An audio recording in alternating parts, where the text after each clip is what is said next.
Ladies and gentlemen, welcome back to another installment of the Review Desk. I'm your host, Paul Vanderbilt.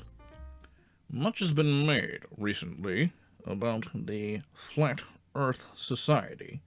These are individuals who believe that the Earth is in fact not as rotund as we have been made to believe, that it is in no way a spherical object, but rather a level surface where all of humankind is contained and enveloped by a wall of thick ice. I have with me today Emmett Polk. Hello, Mr. Polk, and welcome to the Review Desk.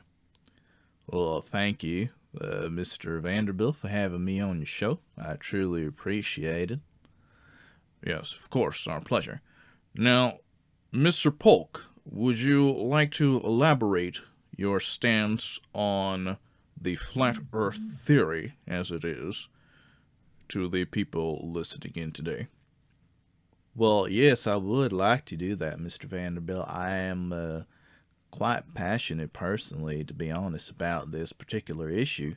You see, I would like for once and for all to tell people out there that the earth is in fact not flat. It is not flat at all. All the scientific evidence points to the contrary, that the earth is in fact a spherical object. Now, you yourself are a physicist, correct? That is correct. I am a proud alumni of the University of Tennessee, where I finished my doctorate in physics, and I currently hold a PhD in physics. And as a physicist, what exactly does your work entail, one would say, on a regular basis? Well, as a physicist, it's my job to study matter and the properties associated with it, and conduct experiments that would help us better understand matter so that we can apply these to regular everyday activities, but also get a better understanding of not only our planet, but the universe that we reside in. Now, Mr. Polk, once again, this flat earth theory, we'll call it. I'm trying to be as objective here as I can. Yes, of course, that would be the scientific thing to do. Yes. Now, is this a new phenomenon? This is something that we've been hearing in the news recently. Is the flat earth movement a new concept? Oh, not at all. This dates back all the way to ancient times. The flat earth myth enjoyed some popularity until the ancient Greeks in about 280 AD proved that the earth is in fact a spherical object. This was done by such pioneers as Aristophanes, who conducted a very simple experiment. What experiment would that be? Well, he proved using two whales that were variably near to each other to his peers that these were in fact that this was actually proof of the fact that the earth was round.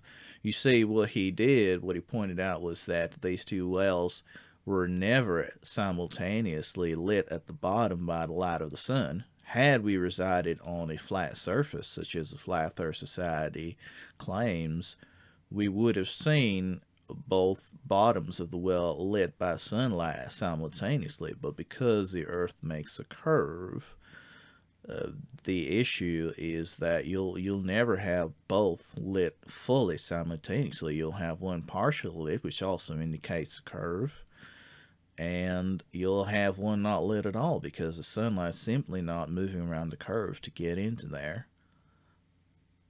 Now, what is it that motivates the flat earthers to believe that the earth is in fact flat? I could imagine that this would have to be a conspiracy theory on a massive scale that would involve all the governments of the world and would involve all the scientists of the world, including those amateurs with a telescope. Now that seems like a bit of a tall order, don't you think? It is a massively tall order. You would have to loop in everybody. So the fact of the matter is, it's simply not plausible that that many people would be in on the conspiracy, really. Now, the reason for this is that, as you pointed out, there are people with telescopes who can see many celestial bodies. The closest one being the moon, that itself is spherical. I mean, it makes absolutely no sense that the Earth would be the only object in the solar system that is not spherical. Now, why do you think that these flat earthers believe that the governments of the world are keeping this, what they perceive to be fact, a secret from society en masse? Well, from what I believe, the flat earthers believe that the governments don't want us to know that we live on a flat surface because it would cause mass panic. And they seem to perceive, at least some of them from what I have read online, that according to the Bible, the earth is in fact flat. Does it say that in the Bible? Well, the way the Bible describes the planet Earth on some parts of it. Now, I'm not by no means a theological expert, but in some parts it is referred to as very simplistically a flat surface. Now, the thing that people need to remember here is that you shouldn't take anything from the Bible as literally as that. I mean, the book of Revelation speaks of a dragon with 10 heads. I don't think that means anytime soon we'll be actually seeing a dragon with 10 heads walking around. As a scientist, you say that the Bible should not be taken literally. That some would say that seems contradictory. Is it possible for a scientist to believe in the Bible? Well, as a scientist, I have absolutely nothing against the Bible. I have absolutely nothing against people who believe in the Bible. I personally don't believe in it, but I will defend anyone's right to believe in it alternatively. The thing is that a lot can be achieved by understanding each other's points and simply talking it out instead of just assuming that the other person's wrong based on information that you have. Have you ever met a flat earther, Mr. Polk? I have. I've met a few. And have you ever been tempted to debate them? Initially, I did debate them. I tried to provide them with evidence, pointing out that the Earth is in fact round. While to be a bit technical, the Earth is a spheroid, meaning that it's not a perfect sphere. I've heard some people say that it is shaped very much like an egg. Is that correct? That is not exactly correct. Say, the thing about the Earth is because of the magnetic poles, it is a bit flatter in the poles, the North and the South Pole, and around the equator, the Earth is a bit rounder. So it'd be kind of like if you had a soccer ball, you put your foot on it and you kind of squish down, it kind of bulges out in the sides. That's pretty much what the Earth looks like. But again, that does fall under the category of spherical and not at all flat. Should we be concerned about the mental capacities of these flat earthers in any way? Oh, no, please. I would like to encourage people to not go out and call flat earthers stupid or insult their intelligence in any way. I've personally believed that if someone has more information on something or is an expert on something, it is their duty to inform the person and not take it as an opportunity to be condescending to them in any way. To put that into an example, I myself, as I've stated, I'm a physicist. You are someone who is much more well versed in the world of radio. That is correct. Now, if I were to ask you how to set up a radio station, how to get one signal from this particular studio to the people listening to the radio. Now, as a physicist, I understand the properties of sending the signal through the proper channels, but I would have no idea what brand of mixers or amplifiers I'd have to get.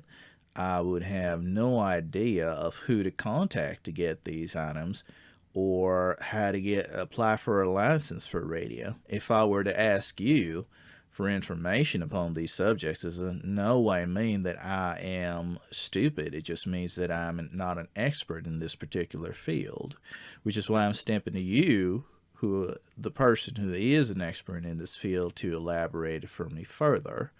It'll be the same as you, radio host, asking me what types of radiation we have in the air or what the physical properties of something like gold is. And that's not an opportunity for me to call you stupid because you do not have that information. That's an opportunity for me to bestow that information on you. Yes, so you're saying we shouldn't be insulting these flat earthers, and I agree with that objectively, because there is no winner when we condescendingly insult each other. There can't possibly be a resolution in such a situation. Now, what do you propose, though, that should be done about the flat earthers? What can we do to approach them with the science?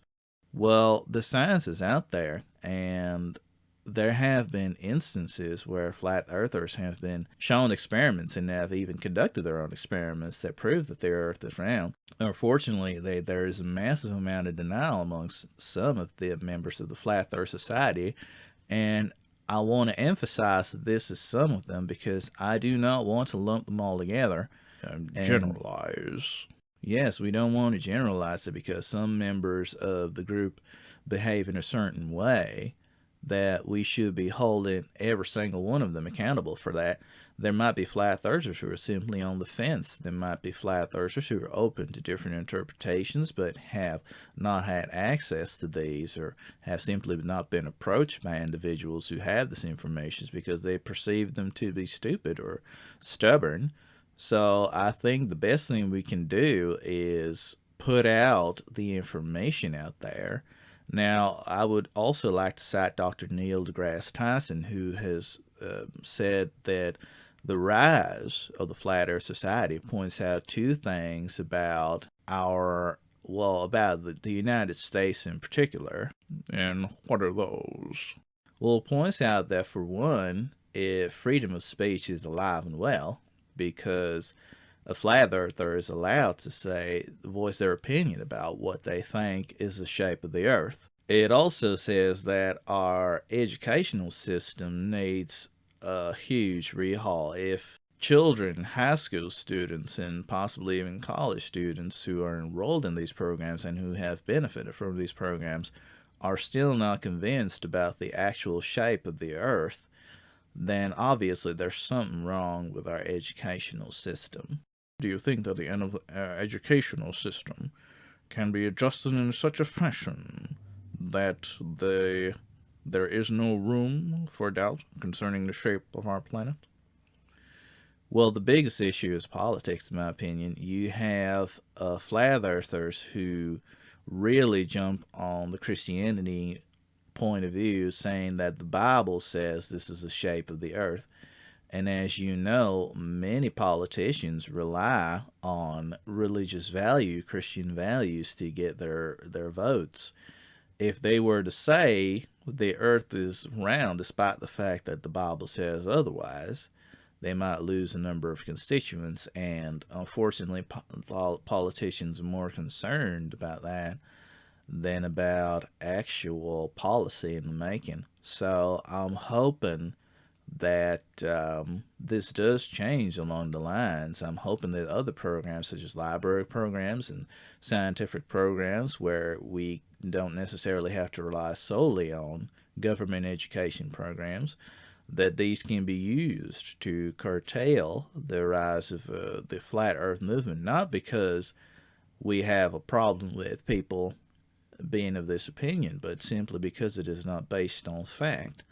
And if there is one thing that people need to remember, is that an opinion is not the same as a fact. That is absolutely the case. Yes, I mean, it could be my opinion that vanilla ice cream is the best ice cream out there. It could be your opinion that strawberry ice cream is the best one out there, but that doesn't make either of them a fact. It is purely subjective. And one of the criteria of a fact is that it's an objective truth, that it's not subject to interpretation or misinterpretation. So that's, if I had to say anything to the Flat Earth Society, it's this: keep in mind an opinion is not a fact, and the science behind it needs to be actual science. Actual science, Professor?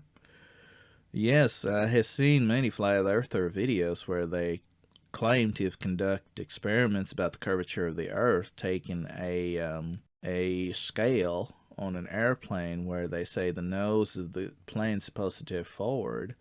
If the nose of your plane tips forward, that's not going to be a very pleasant flight. I can tell you that right now. So please, research the science. There's nothing wrong with asking questions and having an opinion of your own, and not simply gobbling up everything NASA or scientists like myself have told you. But let your opinion be based upon fact and not upon hearsay or upon a need to rebel against anything that is being held in front of you because you assume the scientists are simply people harboring a secret that we don't want the rest of the world to know. Has that ever happened, to your knowledge in science, that information was withheld from the general populace? Well, I assume that some information has been withheld. We've seen it when documents are revealed years and decades later, saying that some things have been done that people didn't know about at the time. I will say this, that objectively, there is sometimes a reason for withholding information. For instance, I'm going to quote one of my favorite films, Men in Black, where Agent K says a human is smart, a person is smart, but people are dumb, mass panicking, you know it. The general populace would respond quite differently and not generally give people in power the time to resolve an issue rather than panicking and assuming that this will not end in a particularly beneficial way. So why I believe that knowledge should be spread as much as possible, we should also take into account the dangers of providing especially incomplete knowledge to the general populace. Do you think flat earthers or the Flat Earth Society is going to go away anytime soon? Even if it doesn't, it reflects people's right to think and say whatever they choose to. It's freedom of speech. But it should not pose a danger to anyone else. If someone with a flat earth society mindset comes into power and decides to shut down NASA, we're going to have a huge problem. So it is important that when electing officials, that make sure that these are the people who are informed and not just the people who speak the loudest. Thank you, Professor Polk. Any last thing you would like to add? Don't judge a book by its cover. Indeed. Thank you, Professor Polk, for your insight in this matter. It was my pleasure, and thank you very much. Ladies and gentlemen, this is Paul Vanderbilt coming to you from an allegedly rotund sphere in the Milky Way galaxy, and I say to you goodbye, and until next time, good fortune.